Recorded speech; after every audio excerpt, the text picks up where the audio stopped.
Hi, welcome to the Superna portal demo. First piece we'll go through is the administration user interface. So this is an application that's designed to be hosted and provides the ability for service providers to build a view of a network that they can export to their end customers. In this case, the application is going to be showing how we use it to do key management, but it could be used to export wavelength services or statistics or anything we want to. So here we see the main compartments or folders. We've got the ability to create networks. We can list them, add, delete, and so on. Here you add network elements to a network, and then you can further give access to end users to see the networks, the different functions. So here we're going to list this network and see which network elements are assigned to it. So this is a way of partitioning your network as to what's visible to an end user.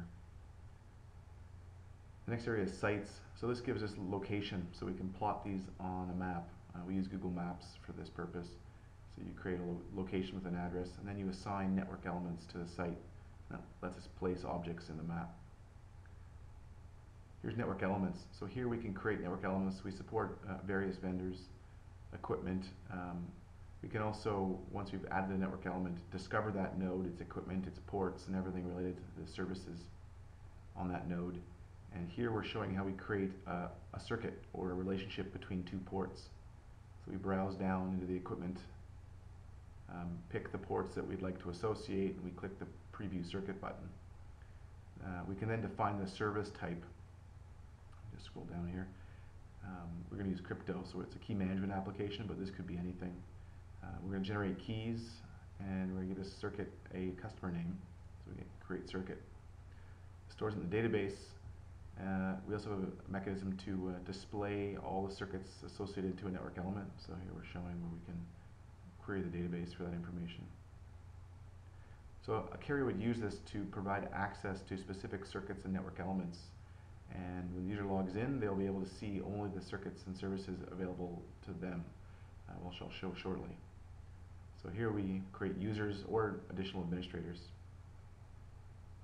So we've got email addresses, the usual parameters for creating and deleting users, passwords, and so on. All passwords are stored in encrypted format. All security-related parameters are also stored in encrypted format.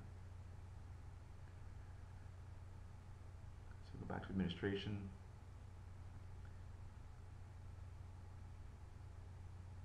And here we've got user management. So here we can grant access to a user to a network element. We can also go down to the circuit level.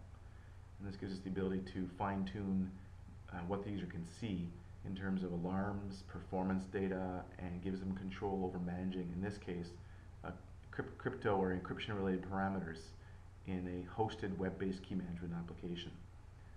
This could be deployed by a service provider. This could be also deployed by an enterprise. But it's designed to be a multi-tenant application with multiple concurrent users using it. So here we're listing off the circuits that you could grant access to this particular user, called demo. So this is the administration application. What we'll show next is how what the user experience would be, who's been granted access to a portion of our network. So they log in at the login screen, which we'll show shortly. So the user demo logs in. This is a user, so they get an application called Key Management Tool, but we could have multiple applications listed depending on what we're doing.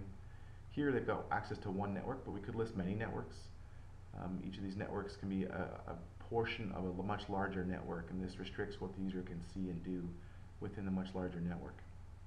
So we get three tabs: the map updates to show the network elements plotted. We'll be showing topology, alarms, performance data on top of the Google interface. And here we've got controls for network health. So here we can look at alarms, poll for alarms every 5 seconds for real time. We also have a historical view where we can look at the database and see what the state of the network was at a particular date and time using a sliding window. So we have a window of time, usual calendar controls to decide which point in time we would like to look at, and we can go backwards in time and sort of root cause problems. We can also overlay performance data on top of this view as well. Alarm summary. This is just a summary of the real-time alarms across the network. We can sort each of these columns. It gives the user ability to get a snapshot of what's happening if there's more than one network element or circuit displayed in the network. The main application that we're using here is, in terms of encryption, is the managed circuits view. So in this case, we've got two circuits being shown, the locations, the A and the Z end, and various actions that we can look at here. So if we click on actions for this circuit, we get the ability to roll keys for the encryption keys. We can test authentication, which is a pre-shared key, which we'll do next. So it's being done on demand. This goes out to the network element. It makes the changes to the actual network device in a secure way. And we can test a well-known answer test and test that the encryption keys are encrypting a string correctly. This can be done on a per circuit basis, or it can be done automatically through a schedule. When the scheduler runs, it randomizes each of these parameters on the circuit and stores the results in a history log. So we'll go and take a look at that. So here we see a list of the different functions, and there's nothing in the log at the moment, but we'd see the date and the time and the status of the last encryption or key roll action. So we'll just slide the map over a little bit. So now we can actually change the schedule, the automated schedule with which these things change. There's a current schedule set, but we can set minutes, hours, days for rolling the encryption keys, for changing the authentication schedule, and the well-known answer test. Each can have their own independent schedule. So we set this, we click the update button, and it updates the database. And then an agent goes out and connects to the network elements and updates the schedule. In addition to that, we've got on-demand functions. So we can edit the actual encryption keys used on the circuit. We can edit the pre-shared key for authentication purposes, and we can also edit the well-known answer test string for validating that encryption is functioning.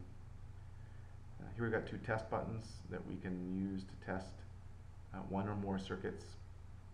We'll do two, and we can hit the test now function. It goes out to the live network elements and tests it and comes back with a response. All this is done such that the user doesn't have direct access to the network element and uses a portal to securely make requests of the network devices only to the circuits that they have visible access to, that's been exported by the administrator.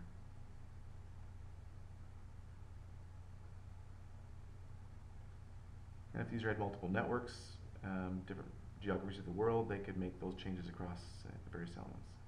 So thanks very much.